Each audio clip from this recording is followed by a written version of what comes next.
todos.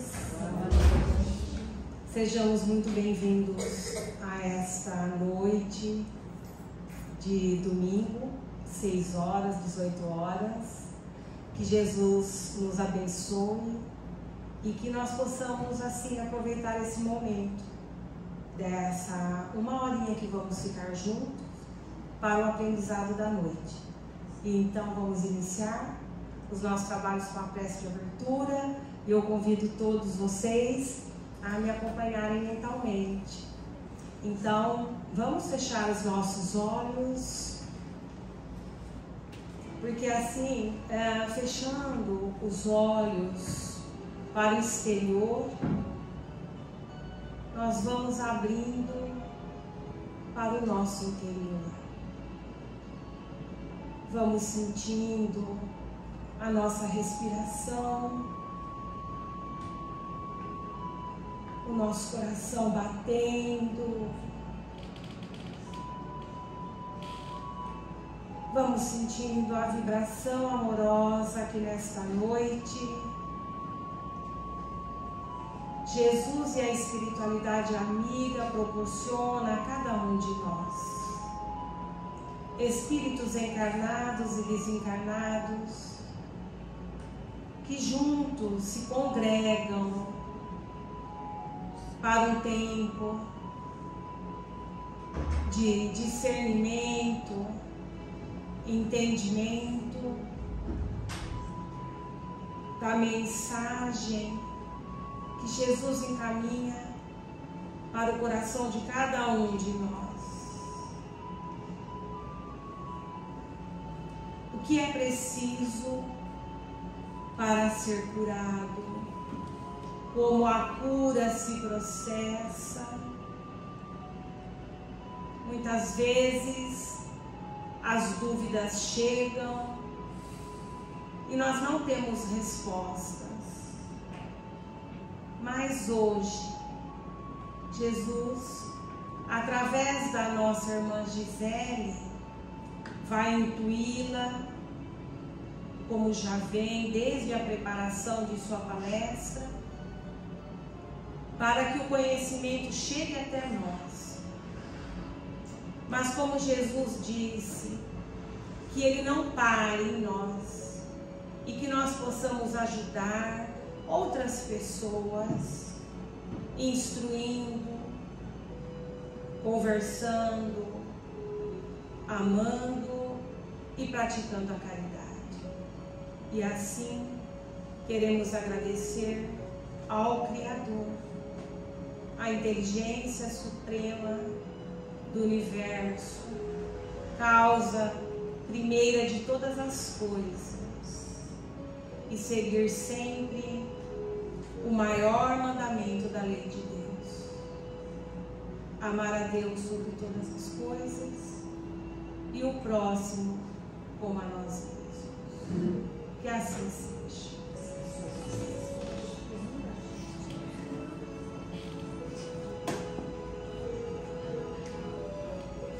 Para quem não conhece, essa é a Gisele.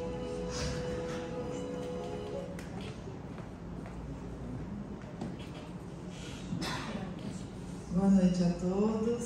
Boa noite. Hoje a gente vai falar um pouquinho sobre as curas, né? E o que a gente conhece das curas que Jesus realizou quando esteve conosco.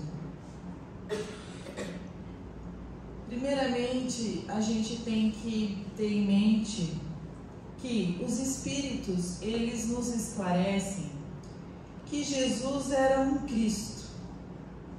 O que quer dizer isso? Porque muitas vezes a gente diz assim, que Jesus é o nosso modelo e guia, não é? Mas a definição de Jesus vai muito além disso. Com certeza, vai além das nossas capacidades de compreensão. Essa foi uma uma pergunta que Kardec fez aos espíritos: qual o modelo mais perfeito que Deus ofereceu ao mundo para servir de modelo e guia? E os espíritos respondem, né? Vedes Jesus. Mas essa resposta não limita Jesus. Era uma resposta que para nós seria de mais fácil compreensão. Jesus, ele é o Cristo. O que quer dizer isso? Ele é da mais elevada hierarquia.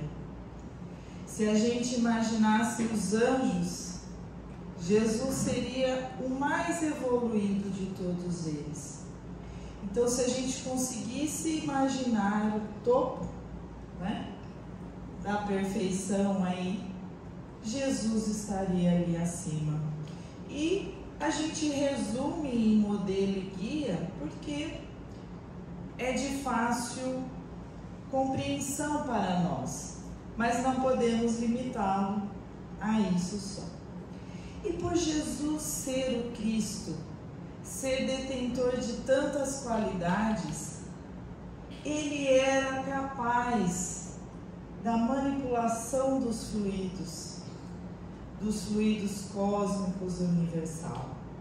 Ele era capaz de promover a cura através de fenômenos anímicos, que são aqueles produzidos por ele mesmo, e através de fenômenos mediúnicos, que são através da intervenção dos espíritos. E Kardec, ele vem para estudar essas curas efetuadas por Jesus.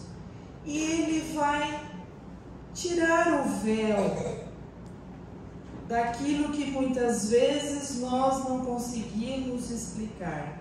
E é através dessas manipulações dos fluidos e da superioridade de Jesus que Kardec estuda todas as curas que Jesus efetuou. A gente precisa ter em mente que Deus, esse ser superior, nem ele, nem Jesus iriam transgredir as leis físicas que nós conhecemos. Se alguns fatos acontecem, o que pode ser é que nós não temos condições de entender. Mas não é porque a gente não entende que isso é fora, é extraordinário. São apenas o quê? Leis desconhecidas para nós ainda. Mas o Espiritismo, ele vem nos explicar. O Espiritismo vai explicar essas leis e mostrar que não são, na verdade, fenômenos extraordinários, mas fenômenos naturais, que apenas faltava o conhecimento mais adequado para compreendermos de melhor maneira. Então, o que acontece é que nós não tínhamos o conhecimento necessário para explicar esses acontecimentos. E Jesus, ele era, um extraordinário paranormal, um extraordinário médium, no sentido de que ele realizava as curas não somente pela intercessão, quer dizer, com a ajuda de outros espíritos, mas, sobretudo, com as suas faculdades anímicas. Ele mesmo, no seu grau de evolução, ele consegue realizar isso. Só para a gente relembrar, As faculdades anímicas são fenômenos psíquicos que têm origem na alma, no espírito encarnado. Nos fenômenos anímicos são produzidos pelo próprio espírito encarnado, enquanto os fenômenos mediúnicos envolvem a ação de espíritos desencarnados através de um médium. Então, toda vez que a gente falar no fenômeno anímico, é o nosso próprio espírito que está produzindo esse fenômeno. Já um fenômeno mediúnico já não é o próprio espírito, existe outro espírito passando, né, essa informação. Então Jesus, ele tinha essa faculdade anímica, não é? Ele era capaz de profetizar o futuro, ele andou sobre as águas, ele fez a multiplicação dos pães. Tem a passagem da transfiguração no monte, não é? Tem a passagem da tempestade aplacada. Inclusive, eu passei por uma situação no final do ano com uma chuva, eu pensava assim: Jesus, você aplacou a tempestade naquele dia, faz isso de novo agora. Porque o limpador do para-brisa quebrou e a gente no meio da chuva. E realmente acalmou, né? Então Jesus tinha essa capacidade de efetuar essas situações sem a necessidade de ter um espírito fazendo por ele. Ele comandava os espíritos responsáveis pela natureza. E quando a gente vai falar, né, porque a gente hoje nos evangelhos a gente fala os milagres e as curas de Jesus. Então vamos ver o conceito de milagre, né? Kardec vai dizer que na sua acepção etimológica da raiz da palavra, a palavra milagre, que vem de miraculum, significa prodígio, maravilha, coisa extraordinária. Já a academia científica definiu assim: um ato do poder divino contrário às leis conhecidas da natureza. Então, tudo aquilo que contrariava a natureza, muitas vezes nós chamamos de milagre. Mas esses milagres, eles vão ocorrer em todos os povos, em todas as religiões, em todas as épocas. Se nós fôssemos falar, né, dos milagres da Igreja Católica, dos santos e de outras religiões, nós ficaríamos horas falando sobre religião e sobre milagres. Então nós vamos se atentar um pouco hoje sobre os milagres de Jesus e tentar entender, primeiramente, por que é que Jesus curava? Por que será que Jesus curava? Então, um dos motivos para Jesus efetuar as curas era a divulgação da Boa Nova. Era uma maneira dele disseminar o seu evangelho. E com isso, ele dava o remédio que quem precisava? A alma. Então, através da cura dos corpos, ele se utilizava disso para dar o remédio à alma. Para fé, esperança e estímulo para aqueles que eram curados, resgatavam sua fé e se fortaleciam. Então, para muitos que já estavam desanimados, não acreditavam em mais nada, imagine ser curado por Jesus, por uma coisa, por uma doença que você carregava há muito tempo.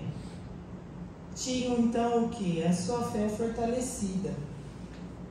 Por misericórdia, permitindo ainda que voltasse ao convívio com as pessoas.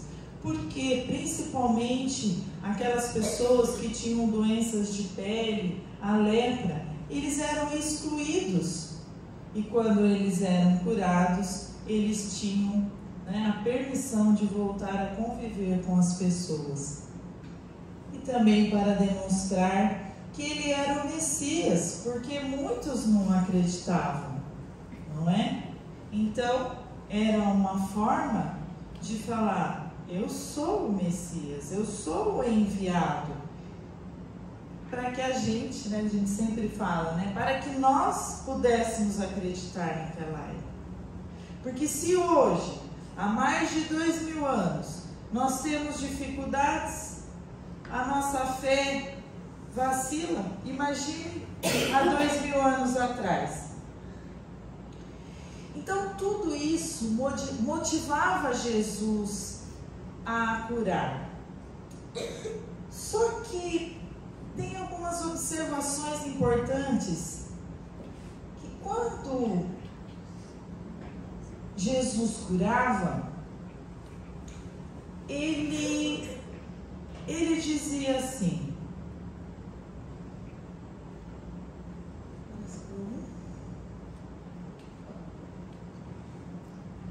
ele não dizia somente assim, eu te curei.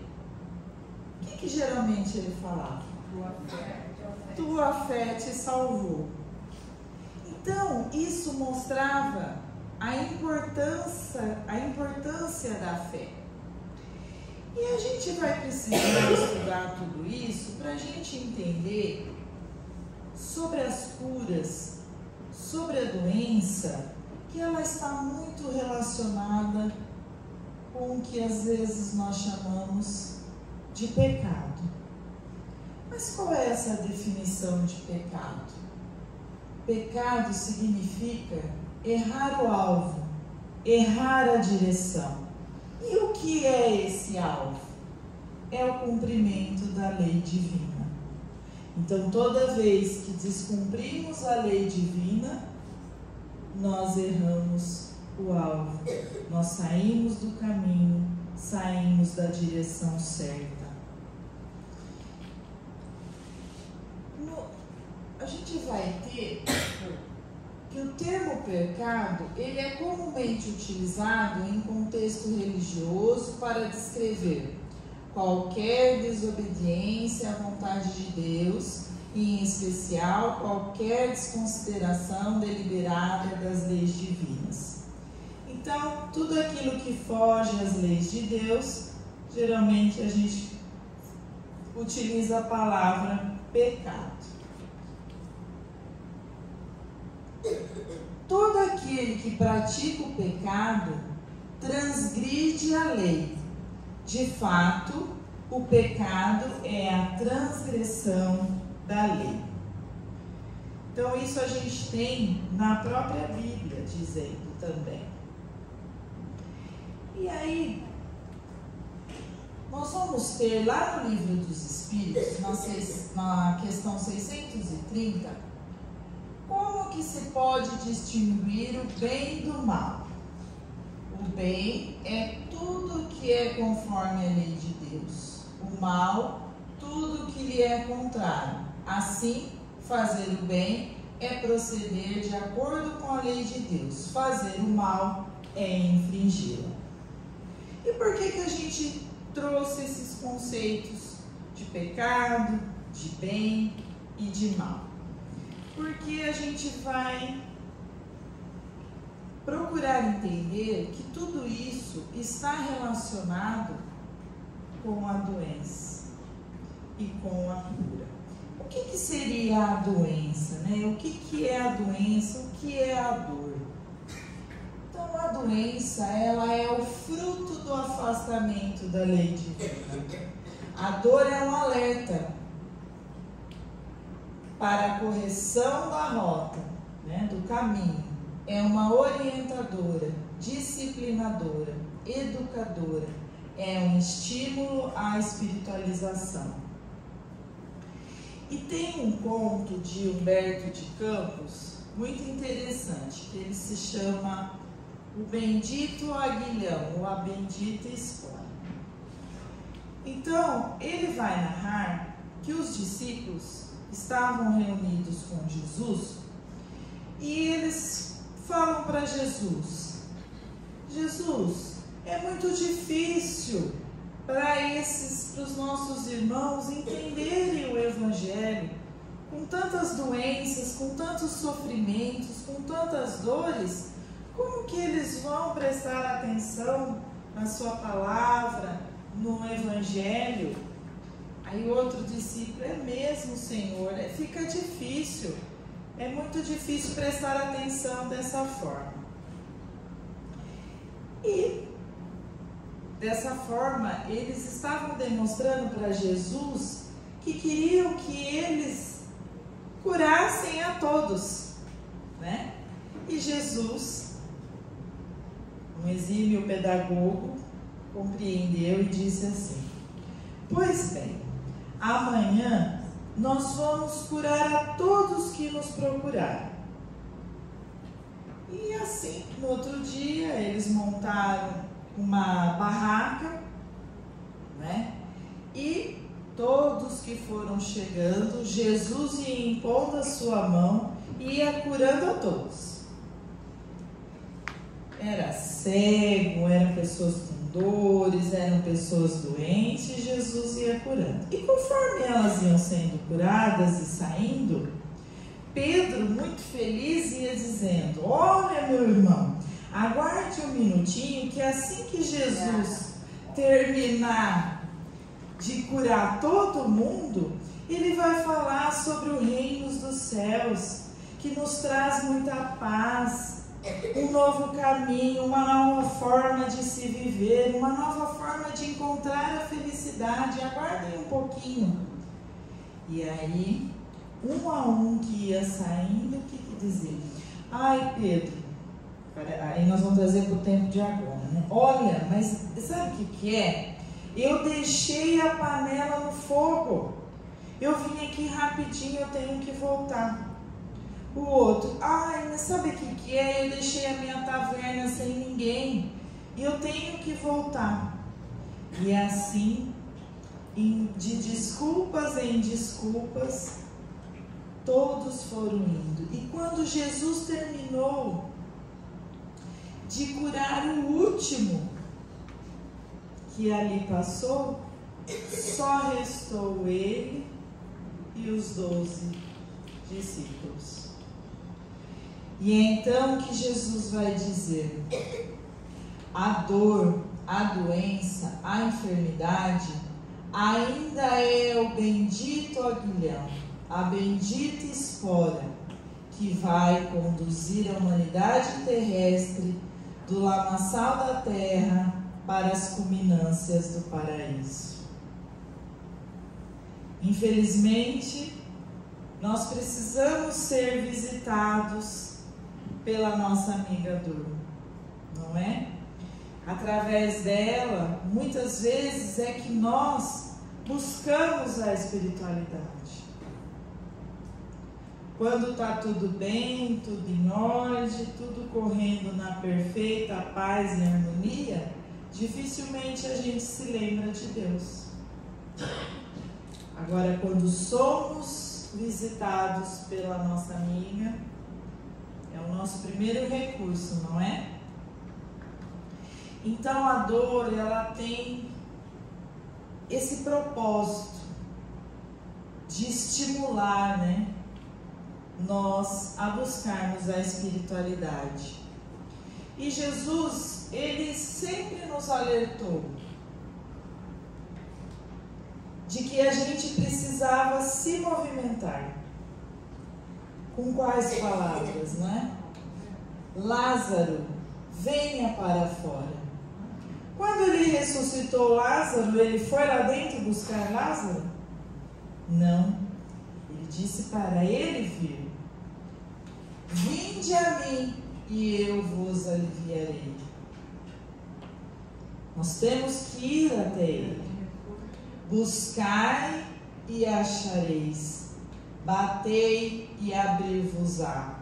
Ajuda-te, que o céu te ajudará. Então, nós precisamos buscar. Jesus, ele sempre disse: tome a sua cruz e me siga. Ele não disse para nós: venha que eu vou carregar a cruz para você. Ele disse que estaria ao nosso lado, não é? E isso mostra que a gente precisa o quê? Se movimentar. Precisamos buscar a cura. Mas, ainda que nós estudemos todas as curas de Jesus, expliquemos todos os fatos extraordinários, tudo que ele fez, andar sobre as águas, multiplicar os pães, a transfiguração, tudo isso, que mesmo que a gente explique com a ajuda da ciência espiritual e da ciência material, ainda assim temos uma notícia triste. Estão preparados para a notícia triste? Vamos lá. Vocês se lembram do cego de Jericó? Ele é bem famoso, não é? Bem conhecido. Pois é, ele morreu. Maria Madalena também morreu. O cego de Betsaida, não é que ele morreu também? E o pior, gente, sabe Lázaro, que Jesus ressuscitou? Ele morreu também. E dessa vez foi definitivo. Não teve volta. Então, assim, não quero jogar praga em ninguém. Longe de mim fazer isso. Mas todos nós vamos morrer. Então, essa é a última notícia ruim, né? Então, vamos raciocinar. Será que um espírito da envergadura de Jesus ia se preocupar? Ele veio ao mundo para curar corpos que iam morrer? Com toda a sua superioridade, ele ia ficar se preocupando com corpos que não durariam mesmo, que são perecíveis? Então, nós precisamos tentar entender que nada vai nos livrar, nem botox, nem cirurgia plástica, nenhum cirurgião, nenhum médico, nem toda a riqueza do mundo vai nos livrar do nosso próprio velório. Então, o que traz para nós como desafio essas curas de Jesus? O que Jesus queria nos ensinar? Então vamos ver algumas curas hoje, algumas curas que são definitivas, porque essas curas do corpo material, elas são perecíveis. A morte tira de nós. Então vamos aprender algumas que a morte não pode tirar de nós. Quantos cegos já foram curados no Espiritismo? A criatura era cega, chega na casa espírita com problemas físicos, emocionais, familiares, e pouco a pouco ela vai conseguindo se modificar, consegue ver além dela mesma. E aí ela começa a perceber que ela é imortal. E o que traz para nós? O que traz de bom a gente saber que é imortal? Às vezes você pode ter um problema, e esse problema pode ser muito grande, Mas aí você vira para ele e fala assim: você é teimoso, mas você vai acabar. Eu não. Eu sou imortal. Quando começamos a ter essa percepção da imortalidade, os nossos problemas momentâneos começam a diminuir. Conseguimos adquirir mais forças para suportá-lo. Então você começa a enxergar a vida, a sua existência de uma forma diferente. De que aquelas dificuldades que você está vivendo, elas são momentâneas, ou elas têm uma causa, não é? Aí, por exemplo, tem, sei lá, um parente difícil, um coleguinha do trabalho, que chega para você te dizendo um monte de coisas, e aí você já pensa, é agora que eu falo. Aí você para e fala, não, daqui 100 anos eu falo. Por quê? Porque aí você enxerga. E enxerga o quê? Nós começamos a enxergar o patamar evolutivo. E aí você pensa, o que adianta eu falar uma coisa para a criatura que está num outro degrau evolutivo?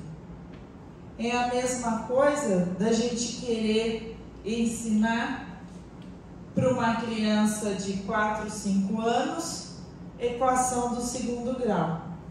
Não precisa ser de 4, 5 anos, né? Porque às vezes já fica difícil. Mas quando você mentaliza a criança e pensa um ensinamento que você sabe e tenta passar para ela, você vê que ela não vai aprender. Ela não está em condições ainda. Então, quando a gente começa a enxergar, começamos a tomar decisões diferentes e um outro sentido na nossa vida. Quantos paralíticos nós não conhecemos? Pessoas que são incapazes de se movimentar um passo na direção de um semelhante, de um irmão que precisa de ajuda. Por quê? Porque ela não enxerga também ninguém além dela própria. Ela vive numa redoma, uma redoma espelhada, que ela só vê a ela. Mas, quando o Evangelho chega, quando a luz do Consolador prometido penetra nessa redoma, começa a se clarear. E é aquela pessoa que nunca fez nada, nem que é pouco, ela começa. E ela começa a se movimentar. Vocês se lembram do Jerônimo Mendonça, o gigante deitado? Ele fazia palestras deitado numa cama. E numa das palestras dele, ele contou que a mãe dele chegou para ele e disse: meu filho, você é o único filho paralítico que eu tenho e que eu não encontro em casa. Aí vamos refletir. Quem é o paralítico então? Não é? Acho que somos nós mesmos, que não somos capazes de nos movimentar. Jerônimo, com todas as suas dificuldades, fazia um trabalho lindíssimo da divulgação do Evangelho. Será que nós, então, não somos os verdadeiros paralíticos, os verdadeiros cegos, incapazes de dar um passo em direção dos nossos irmãos que precisam de ajuda?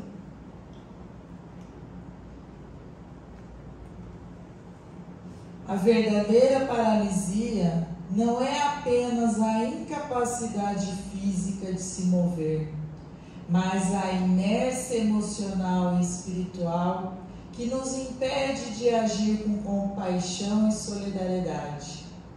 Muitas vezes nos encontramos presos em nossas próprias preocupações e comodidades, esquecendo-nos daqueles que estão ao nosso redor, clamando por apoio e compreensão.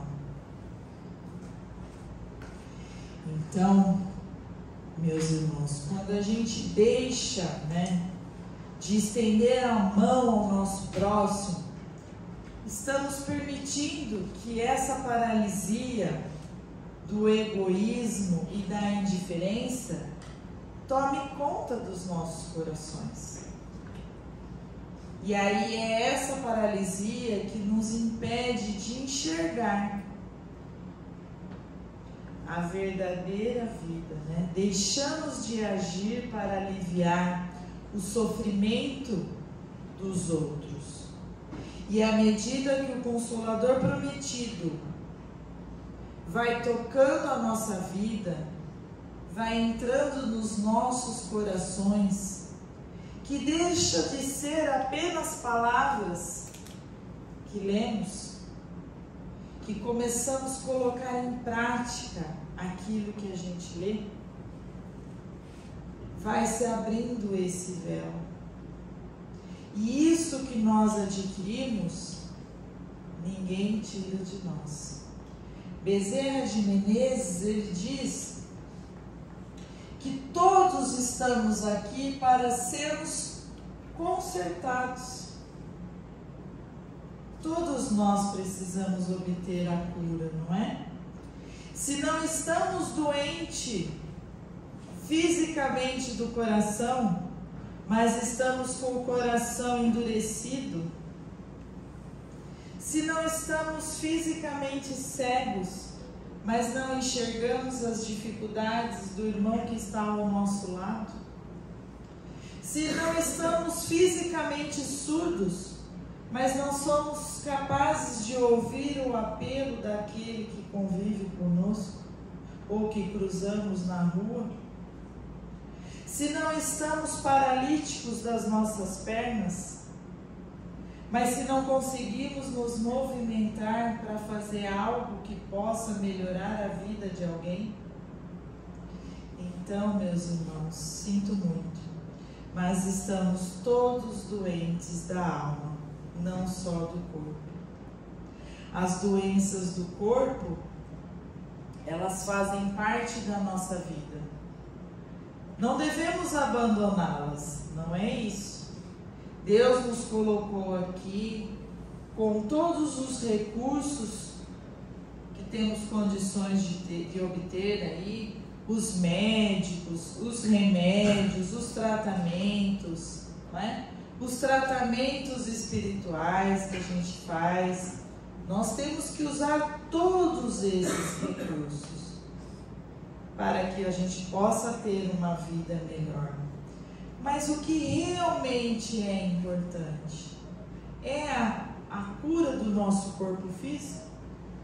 Porque por mais que nós trabalhemos nele, por mais que corremos atrás para a cura dele, ele vai perecer. Agora, a nossa cura do nosso espírito, da nossa alma, com as modificações que a gente precisa obter, essa não se perde com a morte do corpo físico. O que nós adquirirmos de bom, aquilo que a gente conseguir se transformar, isso nós vamos levar conosco. Porque a cura do corpo, ela é temporária. Hoje eu estou com uma dor no ombro, aí eu venho e faço um tratamento. Ai, que bom, sarou, estou melhor.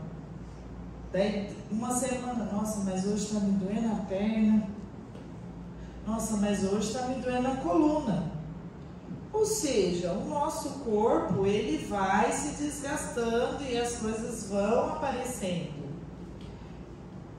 Vamos abandonar? Não. que não podemos é ficar presos somente a essa cura. Porque o que mais vai importar? A cura do nosso espírito. Então, para a gente concluir, né? A nossa cura espiritual, ela é um processo profundo e transformador que nos permite encontrar a paz e o equilíbrio em meio às adversidades da vida. Porque muitas vezes, olha aqui, o que a gente tem que pensar que é interessante. Muitas vezes a gente pensa que somente quem está com algum problema físico, uma doença, está cheio de problema e é isso que está deixando a pessoa infeliz. Mas quantas vezes, ou quantos de nós, muitas vezes não temos nada fisicamente? Não estamos doentes, o corpo está funcionando, está tudo em ordem. E por que não estamos felizes? Por que não nos sentimos bem? Então, será que é o corpo que precisa de cura? Ou é o nosso espírito? E hoje, com o passar do tempo, com a evolução do mundo, a evolução da tecnologia, nós fomos deixando de lado o nosso lado espiritual. Não é? A humanidade passou a se dedicar mais ao que é material, deixando relegado a segundo plano o que é espiritual. Sendo que tudo isso que é material vai ficar aqui. E somente o nosso espírito é que vai. E com todas essas transformações, o que a gente vê na nossa sociedade hoje? Muita doença do espírito, não é? As depressões, o desânimo, a falta de coragem para enfrentar as dificuldades. E é nesse momento que a doutrina espírita entra como um grande presente nas nossas vidas, porque ela passa a nos mostrar um caminho para a gente seguir, de se melhorar. Então que nós possamos a cada dia buscar a nossa cura interior, fortalecendo a nossa fé e a nossa conexão com Deus. E agindo assim, que possamos auxiliar, incentivar e ajudar aqueles que estão ao nosso redor, para que eles também encontrem o caminho para a cura espiritual. Muito obrigada pela atenção e que todos nós possamos voltar aos nossos lares, seguir em frente com os nossos corações mais leves e com as nossas almas iluminadas.